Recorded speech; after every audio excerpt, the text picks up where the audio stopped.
नमस्कार, स्वागत है आपका हमारे चैनल पर। 8 दिसंबर 2016 को हुई नोटबंदी को लेकर जिस तरीके से विपक्ष लगातार केंद्र सरकार पर सवाल उठाता हुआ नजर आता था, पर आज सुप्रीम कोर्ट ने उस पूरे मामले को लेकर यानी कि नोटबंदी के मसले पर आज न्यायिक फैसला जो है वो सुना दिया है। और इस पूरे मामले पर बात करते हैं, हमारे साथ मौजूद हैं सुप्रीम कोर्ट से ही एडवोकेट उमेश शर्मा जी, और जानते हैं इस पूरे मामले के बारे में और जो आज टिप्पणियां की गई हैं सुप्रीम कोर्ट की तरफ से इस मसले को लेकर। सर, कैसे देख रहे हैं इतने सालों बाद आज सुप्रीम कोर्ट ने नोटबंदी के फैसले पर अपना फैसला सुनाया है, किस तरीके से देख रहे हैं, वो भी 5 जजों ने? देखिए, ये स्वागत के लायक है। 5 जजों ने ये फैसला सुनाया है और इसका रेशियो देखेंगे तो 4 जजों ने ये कहा है कि सरकार का ये कदम बिल्कुल ठीक था।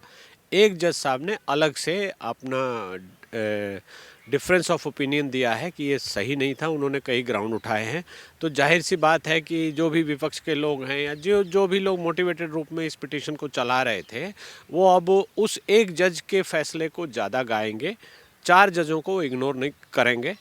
ये हमारे संवैधानिक व्यवस्था में अगर 5 जज हैं और 4 ने एक तरफ फैसला दिया है तो कॉमन सेंस है, कोई भी आदमी समझ सकता है कि 4 लोगों का माइंड एक तरफ है तो वो सही ठहरा रहे हैं, तो ये बात सही थी और सही है। लेकिन वो उसको ना देखते हुए बोलते हुए ये कहेंगे कि एक जज ने ऐसे ऐसे बोला है इसलिए ये गलत है, तो इसकी संभावना ज़्यादा है। वैसे संवैधानिक रूप से कॉन्स्टिट्यूशनली देखा जाए तो 4:1 का रेशियो है, जो कि बहुत बड़ा रेशियो है। और 4 जजों ने कहा है कि ये सरकार का पॉलिसी मैटर था, सरकार कर सकती है, इसके बीच में हम नहीं बोलेंगे, ये बिल्कुल सही बोला है।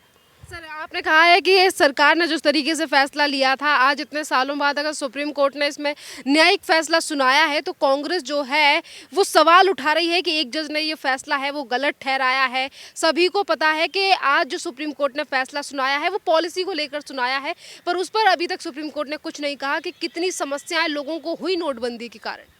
देखिए, समस्याएं हुई नहीं हुई उसके बारे में ये विषय नहीं था। ये सरकार के इस कदम को चैलेंज यहाँ किया गया था और चूंकि ये सरकार का पॉलिसी डिसीजन था, तो पॉलिसी डिसीजन में जो भी लेजिस्लेचर करती है उसके बीच में जुडिशरी बीच में नहीं आती है। ये उनकी प्रूडेंस है और इसको गैर संवैधानिक नहीं ठहराया है। अगर वो गैर संवैधानिक होता, कहीं किसी कानून का उसमें उल्लंघन हुआ होता, तो सुप्रीम कोर्ट उस चीज़ को आज भी गलत कर सकती थी और आज भी क्वेश्चन कर सकती थी, लेकिन ऐसा नहीं किया है। बाकी जो प्रॉब्लम्स हुई या उसको लेके जो मीडिया में चीज़ें आई या जो भी हुई, वो अलग विषय है। उसके बारे में सुप्रीम कोर्ट के सामने ये सब विषय नहीं था, ये सब्जेक्ट कंसिडरेशन में नहीं था।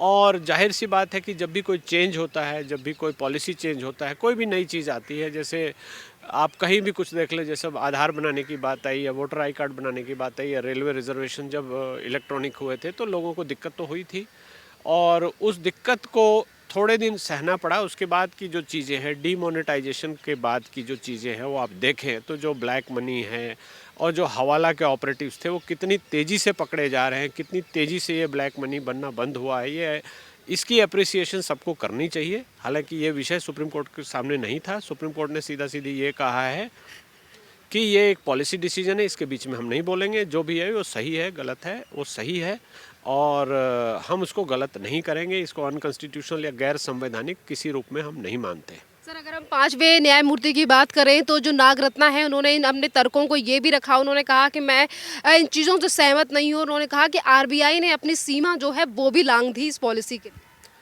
हाँ, वो उनका माइनॉरिटी व्यू है, वो बोल सकती हैं, ऐसा उन्होंने बोला है। लेकिन 4 जज एक तरफ कुछ और बोल रहे हैं, तो वो माइनॉरिटी व्यू है और हमारी डेमोक्रेसी में जैसा सबको पता है कि जो मेजॉरिटी ने होल्ड किया वही आगे चलेगा और वही मान्य होगा। इसलिए उनका सिंगल जज का व्यू इसमें कोई मायने नहीं रखता। उनके अब जो जजमेंट आएगा उसको पढ़ा जाएगा, उसके एनालिसिस किया जाएगा, तो जो उनके लॉजिक हैं, जो भी चीज़ें हैं, आरबीआई के बारे में बोला है या आरबीआई की क्या पावर्स हैं, कैसे उल्लंघन किया है, उसको समझा जाएगा। और हो सकता है कि आगे किसी और केस में ये कंसिडर हो। ये केस मुझे जैसा दिखाई दे रहा है कि चूंकि 5 जजों की बेंच ने इसको फाइनल कर दिया, तो अब इसके बाद इस केस का भविष्य यही तय हो गया। जो होना था आर पार हो गया, तो अब इसमें आगे कोई गुंजाइश नहीं है किसी के कुछ बोलने की और हमें अदालत के जो न्यायालय का जो फैसला है उसका सम्मान करना चाहिए। ये हमारी संवैधानिक व्यवस्था है। न्यायालय ने जो कहा उसको हमें मानना चाहिए। इसमें कोई क्रिटिसिज्म इस तरह का करने का किसी को कोई अधिकार नहीं है। अगर कोई करता है तो वो अमान्य है और इसको हमें पूरे सम्मान के साथ इस फैसले को देखना चाहिए।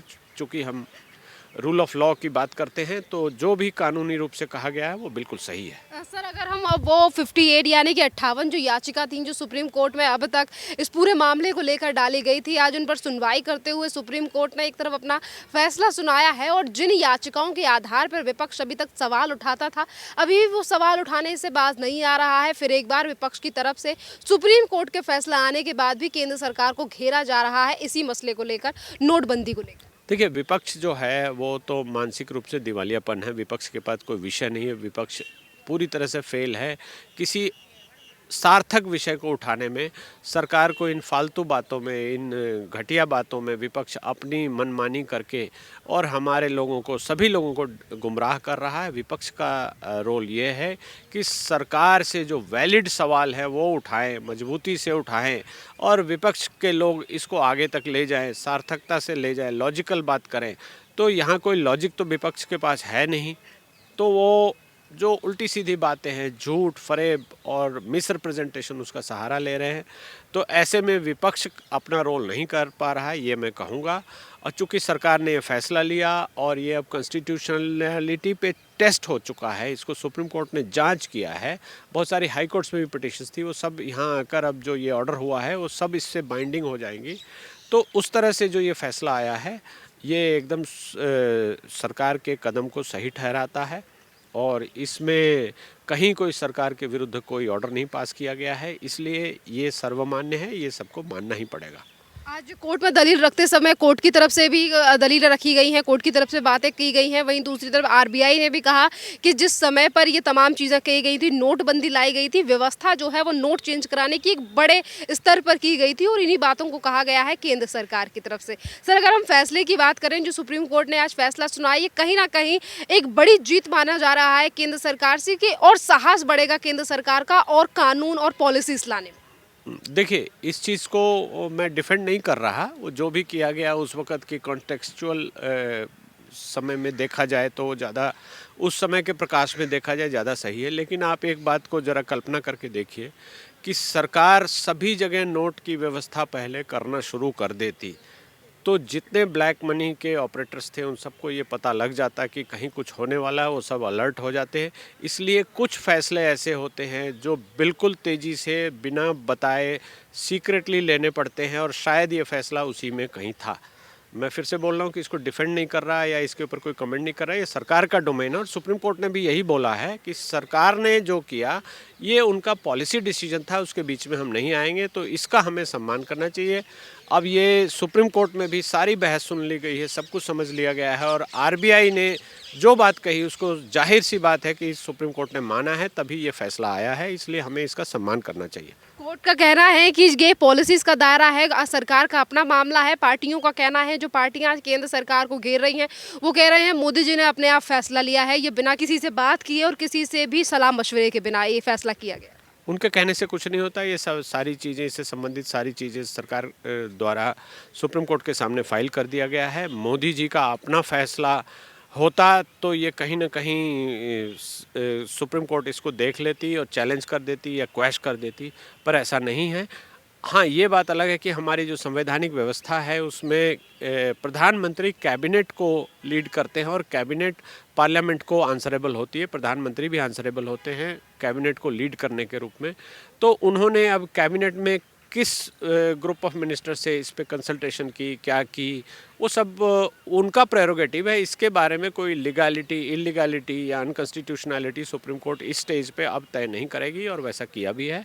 इसलिए ये उनकी स्वतंत्रता है, वो अपने हिसाब से जो भी सरकार चलाने के लिए जो भी कदम उठाने हैं वो उन्होंने उठाए। इस लेकर इस बात को, बिना बात के इन बातों को लाना, पब्लिक डोमेन में लाना और इस बात को गलत ठहराने की कोशिश करना, ये कुछ नहीं है। ये एक मानसिक दिवालियापन है विपक्ष का, जो कहीं भी किसी चीज़ को उठा नहीं पा रहे उस तरह से, तो ये बिना बात की बात कर रहे हैं।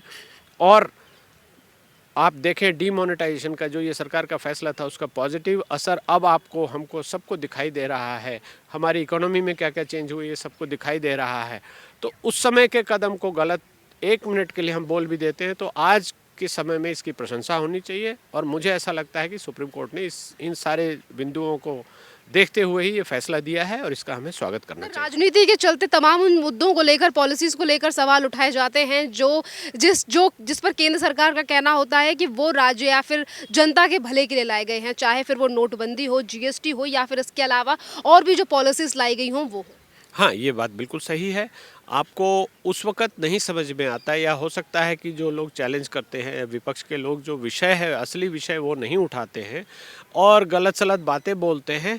लेकिन कालांतर में, समय के साथ धीरे-धीरे जब वो चीज़ें इम्प्लीमेंट होती हैं, जैसे जीएसटी को लेकर बहुत अफ़वाह उड़ाई गई कि सरकार की तैयारी नहीं थी, सरकार को ये पता नहीं है कि कैसे क्या होगा और रोज़ नए ऑफिस ऑर्डर निकाले जा रहे हैं, रोज़ सर्कुलर निकाले जा रहे हैं, काउंसिल मीटिंग में रोज़ चेंजेस हो रहे हैं। तो ये सब चीज़ें आप देखिए कि समय के साथ इतना बड़ा देश है, इतने राज्य हैं, राज्यों की स्वायत्तता, स्वतंत्रता को रखते हुए, बरकरार करते हुए सारी समस्याओं को धीरे-धीरे सुलझा लिया गया है। और अब आप देखेंगे, मुझे कोई ऐसा आदमी नहीं मिलता जो ये कहता हो कि जीएसटी गलत लगाया गया है या जीएसटी से हम परेशान हैं। शुरू में जो लोग कहते थे कि हम परेशान हैं, वो भी अब कहते हैं कि अब हम सुखी हो गए, हमें कोई परेशानी नहीं है और हम जीएसटी की कंप्लायंस कर रहे हैं।